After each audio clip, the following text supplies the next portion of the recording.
स्वागत है आप लोग का यूपीपीएससी मेंटर ग्रुप पे। हमारे द्वारा एक प्रोग्राम चलाया जा रहा है, दिमाग खोलो प्रोग्राम। इसे सिर्फ हम मजाक रूप में बोल रहे हैं, लेकिन हाँ, थीमेटिक जितने पिलर हैं, थीमेटिक पिलर जहाँ से आपका बेस बनता है, कोई भी आंसर को कैसा भी एनालिटिकल क्वेश्चन दे दे मेंस में आप सॉल्व कर सकते हो। ये थीमेटिक पिलर पे हम डिस्कशन करेंगे। ठीक है, आप लोग हमारे यूपीपीएससी मेंटर ग्रुप से, टेलीग्राम ग्रुप से जुड़ सकते हैं और इसका लाभ उठा सकते हैं। देखिए, है क्या, आज हम लोग ऊर्जा ऊर्जा थीमेटिक टॉपिक पे डिस्कशन करने वाले हैं और ऊर्जा से रिलेटेड जितने एस्पेक्ट हैं उसका डिस्कशन करेंगे। जैसे बोल दे कि ऊर्जा संकट, अभी आर्टिकल निकला है ऊर्जा संकट पे कि विश्व क्या है, ऊर्जा संकट से जूझ रहा है। तो यही क्वेश्चन पूछ लिया जाए कि ऊर्जा संकट होता क्या है और ऊर्जा संकट के कारण उत्पन्न प्रभावों पे चर्चा करें, उत्पन्न प्रभावों का चर्चा करें।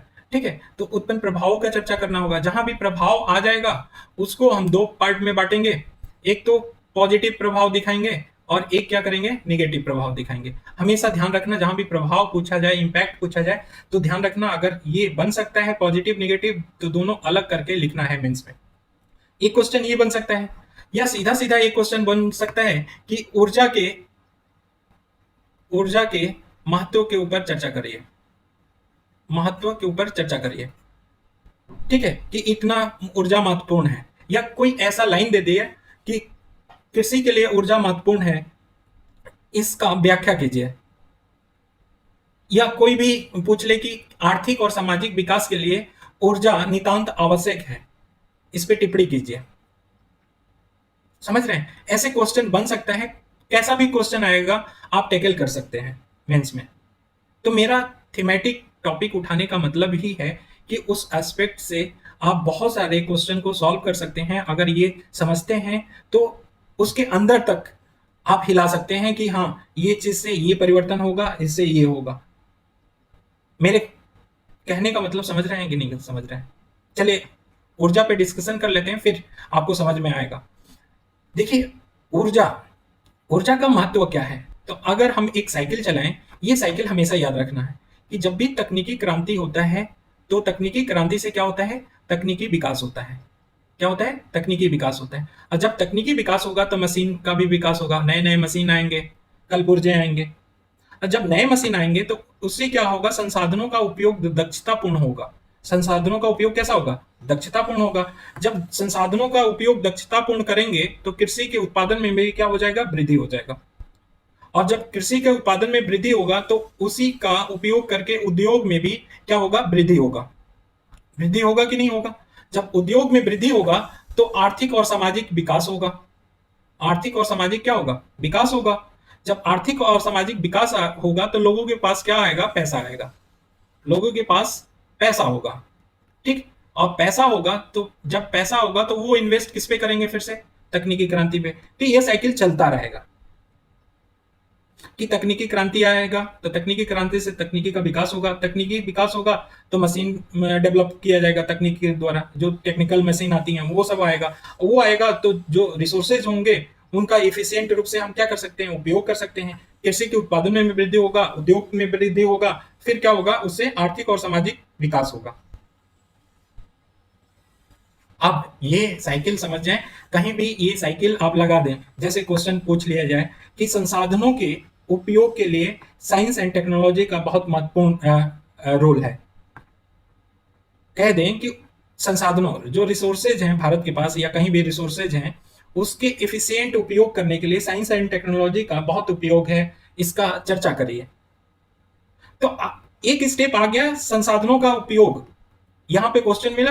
अब बाकी सारे लिंक आपके इससे खोल, अब इससे स्टार्ट करो। संसाधनों का उपयोग होगा तो कैसे होगा, तो तकनीकी क्रांति आएगी, तकनीकी क्रांति से तकनीकी विकास होगा, और तकनीकी विकास होगा तो मशीन विकास होगा। यहाँ पे साइंस का रोल हो गया।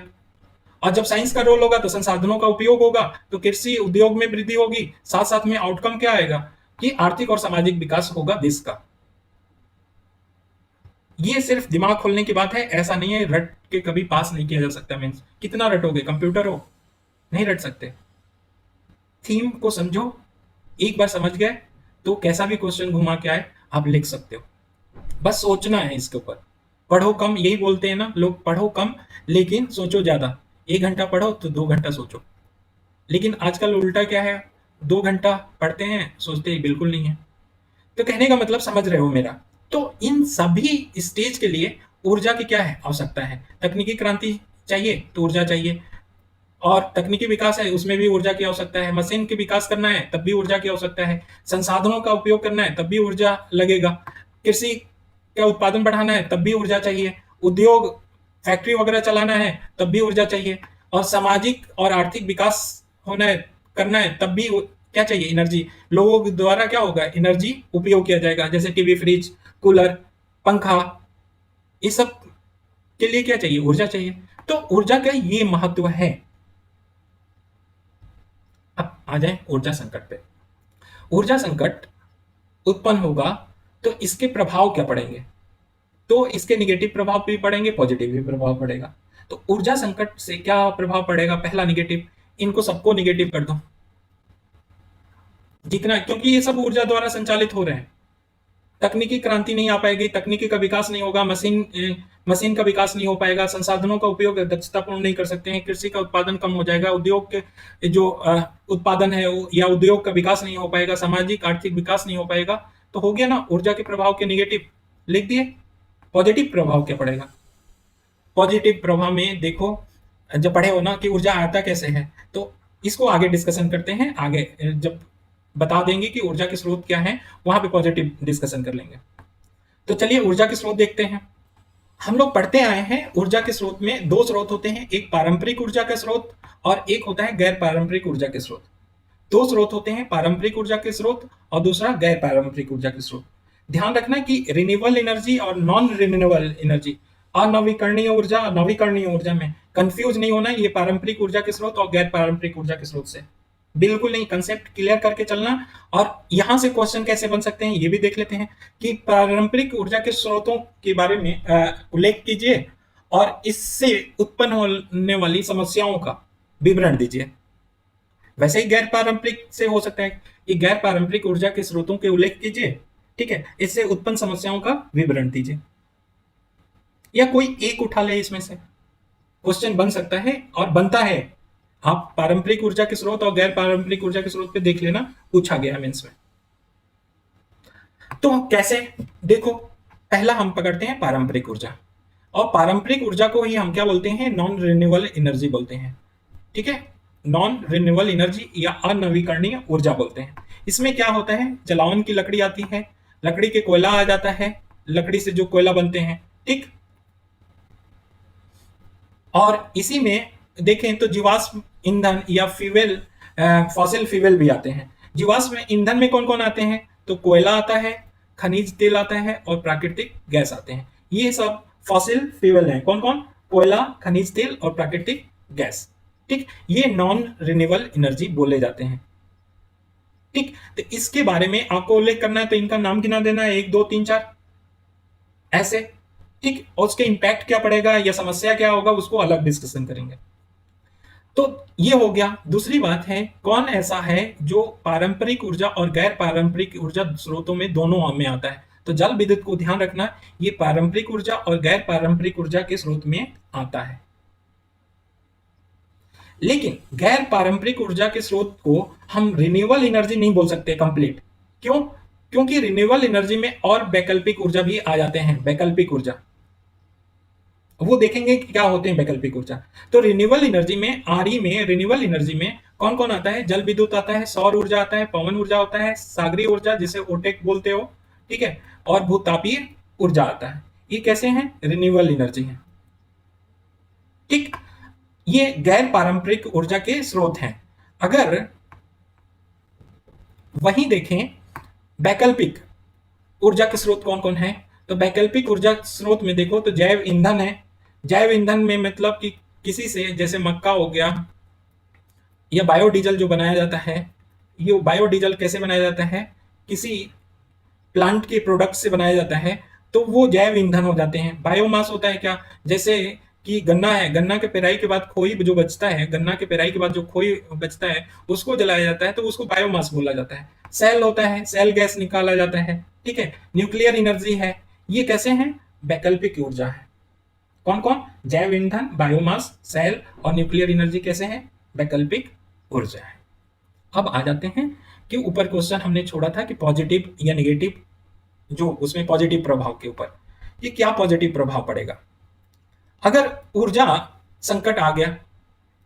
इसका मतलब आप पारंपरिक ऊर्जा और गैर पारंपरिक ऊर्जा, इसमें तो सबसे ज्यादा आप फोकस रखोगे पॉजिटिव इम्पैक्ट में पारंपरिक ऊर्जा के स्रोत पे। क्या हो जाएगा इसमें? ये ध्यान क्या रखना है कि इसमें जीवाश्म ईंधन है, कोयला, खनिज तेल, प्राकृतिक गैस को अगर जलाओगे तो पर्यावरण प्रदूषण होगा कि नहीं? वायु प्रदूषण होगा, ठीक है, ग्लोबल वार्मिंग बढ़ेगा। ये सब क्या जब जलेगा तो ये सब पर्यावरण पे जलवायु परिवर्तन होगा, ग्लोबल वार्मिंग होगा, वायु प्रदूषण होगा, ठीक है। यही लकड़ी के कोयला से भी होगा या जलावन लकड़ी से भी होगा। इन्वायरमेंट में इम्पैक्ट पड़ेगा अगर इसका यूज करते हैं तो। लेकिन जब ऊर्जा संकट हो जाता है और हम ऊर्जा के उत्पादन क्या करते हैं? कम करते हैं, तो जाहिर सी बात है कि इनका यूज हम क्या करेंगे? कम करेंगे। तो कम करेंगे तो ग्लोबल वार्मिंग क्या हो जाएगा? कम हो जाएगा। वायु प्रदूषण, एयर पॉल्यूशन क्या हो जाएगा? कम हो जाएगा, ठीक है। टेम्परेचर क्या हो जाएगा? कम हो जाएगा। फिर अगर आप देखो तो समुद्र की जल स्तर में वृद्धि होगी? नहीं होगी, वृद्धि नहीं होगी। तो ये पॉजिटिव इंपैक्ट पड़ेगा जो ऊपर क्वेश्चन में बोला था, ठीक। तो हमारे ख्याल से अब आप लोग का दिमाग खुल रहा होगा कि कैसे कैसे यूज करना है इन टॉपिक पे। हमें तो सिर्फ ऊर्जा संकट पे डिस्कशन करना था, लेकिन ये था कि ये थीमेटिक टॉपिक है, इसके बारे में पूरा चर्चा कर लेंगे तो आप लोग कोई भी आंसर ऊर्जा से रिलेटेड रिलेटेड होगा दे लेंगे। अब आ जाते हैं हमारा मेन टॉपिक, ऊर्जा संकट। तो ऊर्जा संकट के कारण क्या है? पहले तो ऊर्जा संकट होता क्या है? जब ऊर्जा की मांग ज्यादा हो और उसके सापेक्ष में आपूर्ति क्या हो जाए? कम हो जाए, तो हमें क्या बोलते हैं कि ऊर्जा संकट हो गया। ऊर्जा की मांग ज्यादा हो, उसके सापेक्ष में आपूर्ति कम हो, तो हम क्या बोलते हैं? उसको ऊर्जा संकट बोलते हैं। इसके कारण क्या है? इसके कारण है कि हमारा जो जीवाश्म ईंधन है, फॉसिल फ्यूल है, उस पर ज्यादा निर्भर है, क्योंकि ये सीमित मात्रा में है।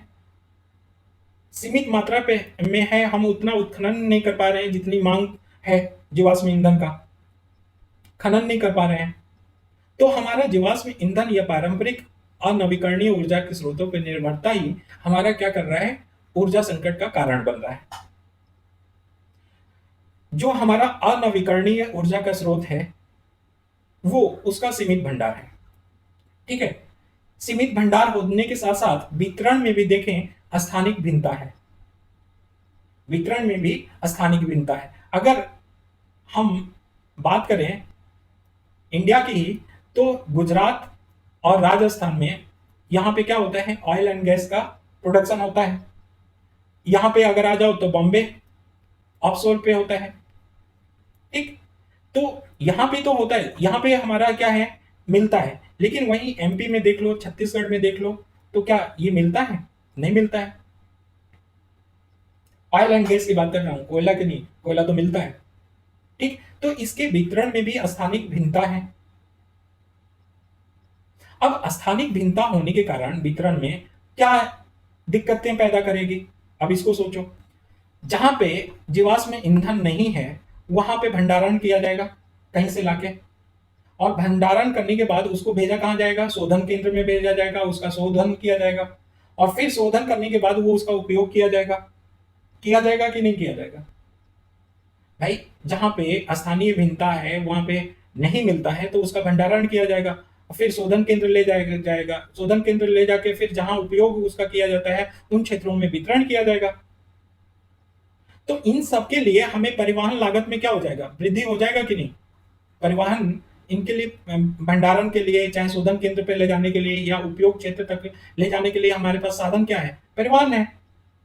परिवहन है तो हमारे इसकी लागत में भी वृद्धि हो जाएगा, माल ढुलाई में, और लागत में वृद्धि हो जाएगा तो फाइनली हमारा जो जीवाश्म ईंधन है उसकी कीमत में क्या हो जाएगा? वृद्धि हो जाएगा। उसकी कीमत में वृद्धि हो गया। अब देखो फिर से यहां से क्वेश्चन उठने लगा, जब यहाँ पे कीमत में या रेट में वृद्धि हो जा रहा है तो फिर इस पे क्या असर पड़ेगा और क्या इम्पैक्ट पड़ने वाला, जैसे आज के समय में पेट्रोल डीजल, ठीक है, ये सब महंगे पड़ गए हैं। तो महंगे होंगे हैं तो कृषि उत्पाद भी महंगा हो जाएगा, उद्योग के उत्पाद भी क्या हो जाएगा, महंगा हो जाएगा। फिर हमारा सामाजिक आर्थिक विकास के लिए जो पैसा बच रहा था, वो पैसा बचत में क्या हो जाएगा, कमी हो जाएगा। हम अपनी तकनीकी विकास में नहीं लगा सकते हैं, तकनीकी विकास नहीं लगा सकते, तो फाइनली हमारा क्या होगा, देश का जो ग्रोथ रेट है जीडीपी का, वो क्या हो जाएगा, डिक्लाइन हो जाएगा। महंगाई क्या हो जाएगा, बढ़ जाएगा। महंगाई बढ़ जाएगा, क्यों बढ़ जाएगा, कि मान लो कि लखनऊ में बैठे हैं और लखनऊ से हम ले जा रहे हैं कानपुर, कोई सामान कृषि का ले जा रहे हैं, टमाटर ही ले जा रहे हैं, ठीक है। पहले क्या था कि 100 रुपये लीटर पेट्रोल मिल रहा था, किसी गाड़ी से ले जा रहे हैं, या डीजल मान लो, एज्यूम कर लो कि 100 रुपये लीटर मिल रहा था, अभी बढ़ गया, वो 200 हो गया, तो रेट तो डबल हो गया। तो परिवहन लागत होगा टमाटर का, वो भी यहाँ से लाने में, जहाँ लखनऊ से कानपुर लाने में परिवहन लागत बढ़ जाएगा, तो फिर जो टमाटर का रेट है वो भी बढ़ जाएगा, तो महंगाई बढ़ जाएगा कि नहीं। इसी तरह सारी चीजें महंगी हो जाएंगी, जो इम्पैक्ट अभी देखने को मिल रहा है, ठीक। तो मेरी बात समझ रहे हो, तो ये रेट बढ़ने का इम्पैक्ट पड़ेगा। अब आ जाते हैं आर्टिकल पे, जो आर्टिकल बोले थे कि शेयर किए हैं, उस पर डिस्कशन करेंगे। वो आर्टिकल है ऊर्जा संकट पे, वैश्विक ऊर्जा संकट पे है। तो वैश्विक ऊर्जा संकट पे अब पेपर पे आ जाते हैं। तो ऊर्जा संकट समझ गए कि ऊर्जा संकट क्या होता है, कि ऊर्जा की मांग की अपेक्षा आपूर्ति क्या हो, कम हो, उसको ऊर्जा संकट बोलते हैं, ठीक है। तो ऊर्जा संकट में देखें वैश्विक स्थिति क्या है, ऊर्जा संकट क्यों बोला जा रहा है विश्व में, उसको देख लें। अभी आई आईईए इंटरनेशनल एनर्जी एजेंसी, अंतर्राष्ट्रीय ऊर्जा एजेंसी ने क्या बोला है कि 2 बार ऊर्जा संकट हुआ था, 1970 और 1980। उसकी तुलना में अभी ऊर्जा संकट ज्यादा व्यापक हो गया है, ज्यादा व्यापक हो गया। किसने बोला है, आईईए ने बोला है, ठीक। तो इसका कारण क्या है, वैश्विक स्थिति में देख रहे हैं। तो वैश्विक स्थिति में देखें तो रूस और यूक्रेन में क्या हो रहा है, संघर्ष हो रहा है। इस संघर्ष के कारण ईंधन आपूर्ति बाधित हो गई है, ईंधन का आपूर्ति नहीं हो पा रहा है। अब इसको समझें कैसे नहीं हो पा रहा है। जैसे हम भारत का एग्जांपल लेते हैं, भारत 80% 80% ऑयल एंड गैस क्या करता है, इंपोर्ट करता है, जिसमें रूस भी है, रूस भी है, ईरान भी है, बहुत सारे देश हैं, उनसे करता है। तो यहाँ रूस क्या कर रहा है, लड़ रहा है।